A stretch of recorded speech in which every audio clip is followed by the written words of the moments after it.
特别过新正年，中部各大游乐园拢准备要拼生理。像讲台中丽宝乐园无到12岁囡仔，若是配合一个大人买门票，就送500块的消费券。另外，伫咧园区消费满额，就会当参加抽奖。也阁有婚林剑无山世界，有台票免500块，照指定方式来消费，用来抽汽车。搁再邀请到蒙古特技团队来到台湾表演，春晚要来拼新正年的生理。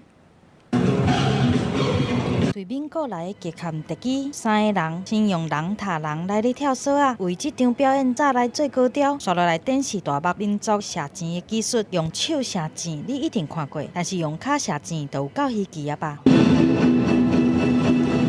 展示用颠倒徛甲软骨弓，一箭就射到中心，随着升起全场来咧拍扑啊！婚林的剑无山世界为着要咧迎接春节，特别邀请民国特技专家来台湾演出，就是要让民众伫咧开春有一个新的惊喜。这个特技啊，有很多很难得的这个精彩的特技表演，包括蒙古美女她倒立就可以射箭。新年期间入园，犹太的票价唔免500块，搁来送厝厝仔罐、甲鸟鼠仔年的锁匙圈啊，按照指定的方式来消费。 会当来抽汽车，另外延长的秋冬补助，一家4个人去佚佗，唔免1000块，就连阿公阿嬷嘛有优待。过年期间全新表演精彩魔术秀，镜头来到台中丽宝乐园，嘛杀出春节优待来咧抢人客。12岁以下的小朋友或一个大人买票，就送500块的消费券。另外，伫咧园区内底消费满额，就会当参加总价达300万的抽奖活动，搁来送买一送一的护照，搁较醒目的，搁有这个。